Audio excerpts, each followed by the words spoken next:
toy box in my room. I want to get something and I can't get it because I don't have any arms or legs.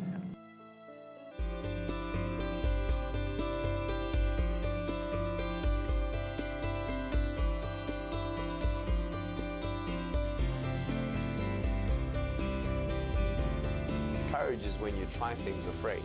You don't wait for your fear to go, you just try afraid. And when you fail, you try again.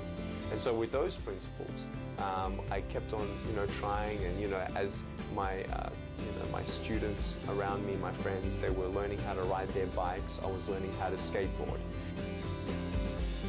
And when I was 8 years old, I tried to drown myself in a bathtub.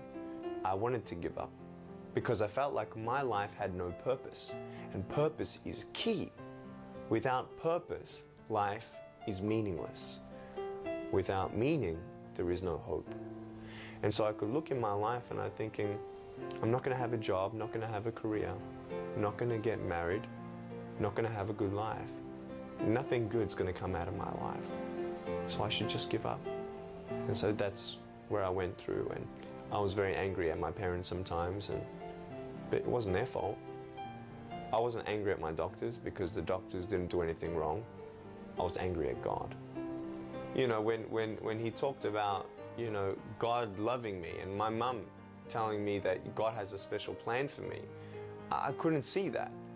I'm thinking, you're wrong, or God's made a mistake, or I'm the forgotten one.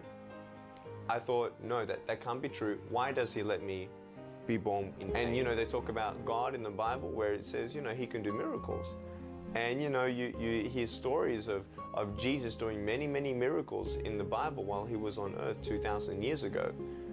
And what happened? They got healed. And I'm like, well, I want to get healed. I thought, wow, God, if you give me arms and legs, it would be amazing. I didn't even want it for a selfish base as well. Sometimes I said, God, if you give me arms and legs, I will serve you. If you give me arms and legs, I will go on TV and show everybody the miracle. But he didn't give me arms and legs.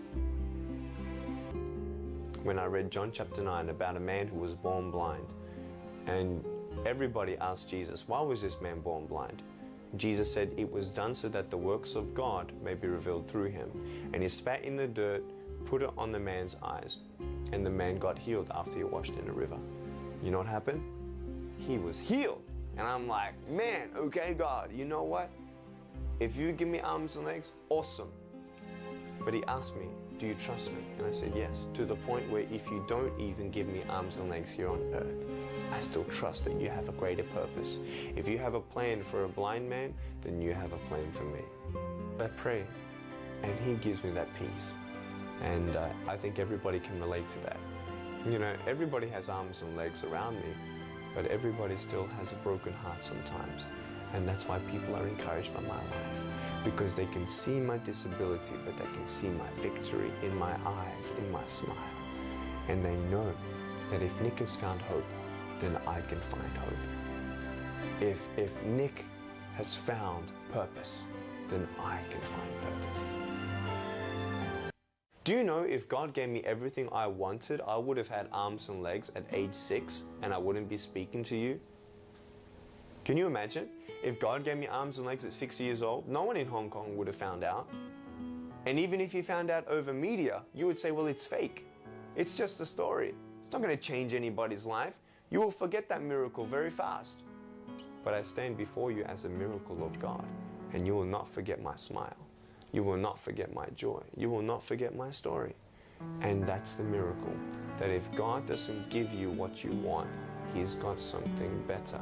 And the way that I pray today is this: God, give me arms and legs if it's your will. But if it's not your will, thank you that you're going to use this circumstance to touch another person. When you can save a soul, when you can let a soul know that they are loved, to never give up, that there is hope. There is no greater gift than being a gift of hope to somebody